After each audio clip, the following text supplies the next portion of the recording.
नमस्कार प्यारे बच्चों, आपका स्वागत है इस YouTube चैनल पर। तो आज जो है बच्चों, अपन कक्षा 10 के लिए प्रश्नावली 5.3 का प्रश्न संख्या 17 और 18 को अपन डिस्कस करेंगे और देखेंगे इन क्वेश्चनों को किस तरह से अपन को सॉल्व करना है। तो आपसे एक छोटी सी रिक्वेस्ट रहेगी कि यदि आप चैनल के ऊपर नए हो तो चैनल को सब्सक्राइब ज़रूर करें और वीडियो को लाइक ज़रूर करें। तो देखते हैं प्रश्न संख्या 17 आपका क्या बोल रहा है। क्वेश्चन थोड़ा सा लेंदी है लेकिन उसका आंसर उतना ही छोटा है। तो देखते हैं इसमें क्या लिखा हुआ है। इसमें ये लिखा हुआ है बच्चों कि एक स्कूल के विद्यार्थियों ने वायु प्रदूषण कम करने के लिए स्कूल के अंदर और बाहर पेड़ लगाने के बारे में सोचा। माने स्कूल है और उसमें वायु प्रदूषण कम करना है तो उसके लिए कुछ पेड़ लगाने का निर्णय किया गया और ये निर्णय लिया गया कि प्रत्येक कक्षा का प्रत्येक अनुभाग, बच्चों अनुभाग का मतलब हो गया कि प्रत्येक कक्षा का सेक्शन, अलग अलग सेक्शन होते हैं ना। जैसे बात करें, जैसे 10वीं का सेक्शन है मान लो, तो 10th A, 10th B, 10th C, इस प्रकार से है ना। तो अपनी कक्षा की संख्या के बराबर पेड़ लगेगा।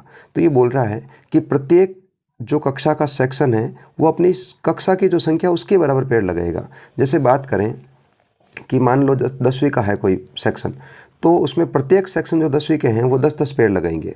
अब मान लो 2 सेक्शन है तो 10-10 20 लगाएंगे। यदि 3 सेक्शन है तो 10-10-10 और 10 3 मतलब 30 पौधे लगाएंगे।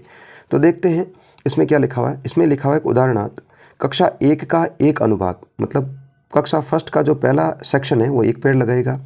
कक्षा सेकंड का एक अनुभाग 2 पेड़ लगाएगा। इसी प्रकार कक्षा 3 वाला 3 पेड़ लगाएगा।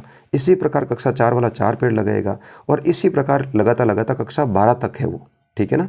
और ये बोल रहा है इत्यादि, ऐसा कक्षा 12th तक के लिए चलता है। प्रत्येक कक्षा के 3 अनुभाग है और उसमें साथ में ये भी बता दिया कि प्रत्येक क्लास के सेक्शन कितने हैं, 3 है बच्चों। तो इस स्कूल के विद्यार्थियों द्वारा लगाए गए पेड़ों की संख्या कितनी होगी, माने पेड़ों की कुल संख्या अपन को ज्ञात करनी है। तो बात करें सबसे पहले बच्चों, तो जो कक्षा की बात है वो कक्षा जो है वो आपकी पहली कक्षा से लगाकर कहाँ तक है, 12 तक है। कहाँ तक है, 12 तक है। और बात करें सेक्शन की, अनुभाग की, तो अनुभाग प्रत्येक कक्षा का तो कितने हैं बेटा, 3 अनुभाग है, मतलब 3 सेक्शन है, ठीक है। चलो सबसे पहले बात करें कक्षा 1 की। तो कक्षा 1 में बच्चों 3 अनुभाग है। सेक्शन A की बात कर दूं, सेक्शन B बात कर दूं और सेक्शन C बात कर लेते हैं। और बात की गई कक्षा फर्स्ट है तो फर्स्ट A, फर्स्ट B और फर्स्ट C, प्रत्येक आपका कितना पेड़ लगेगा, 1 पेड़ लगेगा A सेक्शन वाला, B सेक्शन भी 1 लगेगा, C सेक्शन भी 1 लगेगा। तो इस तरह से बात करूं तो कक्षा फर्स्ट वाले कितने पेड़ लगा दिए बच्चों, 3 पेड़ लगा दिए। बात करें कक्षा सेकंड की, तो कक्षा सेकंड वाले भी क्या करेगा, A सेक्शन, B सेक्शन और C सेक्शन। तो A सेक्शन वाले 2 पेड़, B सेक्शन वाले 2 पेड़, C सेक्शन वाले 2 पेड़। इस प्रकार से 2 2 2, तो टोटल कितने पेड़ हो जाएंगे बच्चों, 6 पेड़ हो जाएंगे। कक्षा 3 की बात करूं, इसी प्रकार से section A, section B, section C, तो प्रत्येक 3-3 पेड़ लगाएंगे बच्चों। तो कितने पेड़ हो जाएंगे, 9 पेड़ हो जाएंगे। इस तरह से कक्षा 12 तक चल रहा है, कक्षा 12 तक। तो बस अपने पास में एक समांतर श्रेणी आ गई है, इसको अपन सॉल्व कर लेते हैं। बात करें A की, तो A यहाँ पर कितना है, 3 है। D आपका कितना है बच्चों, 6 में से 3 घटाएंगे तो 3 आएगा। और 12 कक्षा है, इसका मतलब n की वैल्यू कितनी है अपने पास में, 12 है। और इन सब का योग ज्ञात करना है तो मुझे Sn का फॉर्मूला लगाना पड़ेगा। Sn बराबर n/2 2a प्लस n-1d, इस प्रकार से, ठीक है बच्चों। बस वैल्यू पुट कर देते हैं अपन।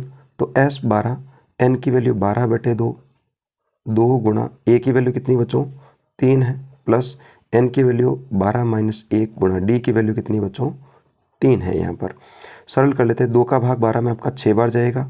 2 को 3 से गुणा करो तो 6, 12 में से 1 गया तो 11 गुणा 3, ठीक है ना बच्चों। तो 6 प्लस 11 को 3 से गुणा करूँगा तो 33 हो जाएगा। और यहाँ बात करूँ तो ये हो गया आपका 6 और 6 और 33 आपका हो जाएगा 39। अब क्या करना बच्चों, 6 और 39 को गुणा करना है। यदि मैं दोनों को गुणा कर देता हूँ तो अपने पास में जो आंसर है वो आपका आएगा 234 आ जाएगा। तो उस स्कूल के कक्षा 1 से लगाकर 12 तक जो विद्यार्थी हैं उनके द्वारा 234 पेड़ लगाए गए टोटल, ठीक है बच्चों। तो इस प्रकार से इस क्वेश्चन का अपन को सॉल्यूशन ज्ञात करना है। देखते हैं नेक्स्ट क्वेश्चन आपका क्या दे रखा है। तो क्वेश्चन नंबर 18 बोल रहा है बच्चों कि केंद्र ए से प्रारंभ करते हुए बारी बारी से केंद्रों ए बी को लेते हुए त्रिज्याओं 0.5 सेंटीमीटर, 1 सेंटीमीटर, 1.5 सेंटीमीटर, 2 सेंटीमीटर वाले उत्तरोत्तर अर्धवृत्तों को खींचकर एक सर्पिल बनाया गया है, जैसा कि आकृति में दर्शाया गया है। तो बच्चों देखो यहाँ पर बात कर लेते हैं। जैसे ये आपका ए है, तो यहाँ से ये बोल रहा है कि ए से प्रारंभ करना है। तो सबसे पहले एक यहाँ पर मैं एक अर्धवृत्त बनाता हूँ। तो ये आपका हो गया बच्चों बी हो गया, ठीक है। तो एक अर्धवृत्त ये हो गया। उसके बाद में अगला अर्धवृत्त देखो आपका यहाँ तक हो जाएगा सी, अगला अर्धवृत्त आपका यहाँ तक हो जाएगा डी। इस प्रकार से चल रहा है। तो जो ये आपकी त्रिज्या दिख रही है ना वो 0.5 है, और यहाँ से लगाकर यहाँ तक की बात करो तो वो 1 सेंटीमीटर है। इस प्रकार से चल रहा है।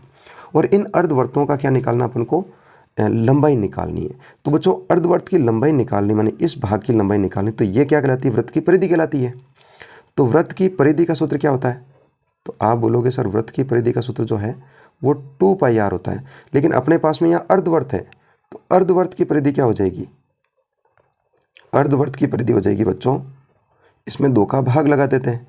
तो 2 का भाग लगाऊंगा तो क्या आएगा मेरे पास, πr आएगा, ठीक है। तो अपने पास में πr आ गया। अब क्या करेंगे, सबको जोड़ना है अपन को, तो जोड़ लेते हैं, बिल्कुल कोई दिक्कत नहीं है। तो जोड़ेंगे तो देखो बच्चों सबकी त्रिज्या अलग अलग है। तो बात करें पहले अर्धवृत्त की तो πr1, दूसरे वाले की πr2, तीसरे वाले की πr3। इस प्रकार से चल रहा है। और इस प्रकार से बोल रहा है एक 13 वृत्त तक है आपका, 13 अर्धवृत्त बन रहे हैं। कितने बन रहे हैं, 13 अर्धवृत्त बन रहे हैं। तो बात करें यहाँ पर बच्चों देखो सब जगह आपका पाई कॉमन आ जाएगा, पाई में कॉमन ले लिया। पीछे r1 बचा, तो r1 अपने पास में कितना है, 0.5 सेंटीमीटर है। यहाँ पर वैल्यू दे रखी है उसने, तो अपन लिख देते हैं 0.5 सेंटीमीटर। r2 जो है वो 1 सेंटीमीटर है, r3 1.5 सेंटीमीटर। इस प्रकार से कितने हैं आपके, 13 अर्धवृत्त हैं। और पाई की वैल्यू बच्चों कितने दी उसने, 22/7 दी है। तो अपन यहाँ पर लिख देते हैं 22/7। बात करें बच्चों यहाँ पर ये आपकी एक एपी बन गई है, जिसमें एपी के अंदर बात करूँ मैं तो प्रथम पद जो है ए की वैल्यू है वो 0.5 हो जाएगा, एन की वैल्यू यहाँ पर 13 हो जाएगी। डी के लिए क्या करूँगा, 1.0 में से 0.5 घटाऊँगा बच्चों, तो कितना शेष रहेगा मेरे पास, 0.5 रहेगा। तो बस एस एन का फॉर्मूला लगा देते हैं। तो क्या होगा, n/2 2a + n-1 d। इस प्रकार से 22/7 ये हो गया। और n की वैल्यू कितनी बच्चों, 13/2 है। 2 गुणा a की वैल्यू यहाँ पर 0.5 है, और n की वैल्यू 13-1 गुणा d की वैल्यू आपके 0.5। इस प्रकार से तो 22/7 गुणा 13/2। और बात करूँ 2 को यदि 0.5 से गुणा कर दूँ तो कितना आएगा बच्चों, 1 आएगा, प्लस 13 में से 1 घटाऊँगा तो 12 आएगा, 0.5। इस प्रकार से तो ये हो गया 22/7 गुणा 13/2 गुणा 1 + 12 को 0.5 से गुणा करूँगा तो बच्चों आएगा 6 आएगा, 6.0 या 6 आएगा। तो बस इसको सिंप्लीफाई कर लेते हैं। 22/7 गुणा 13/2 गुणा 6 और 1 का कितना हो गया बच्चों, 7 हो गया। 7 का भाग 7 में आपका 1 बार जाएगा, 2 का भाग 22 में 11 बार जाएगा। अपन को क्या करना है, 11 को 13 से गुणा करना है। जब 11 को 13 से गुणा करूँगा तो ये आ जाएगा अपने पास में 143 सेंटीमीटर।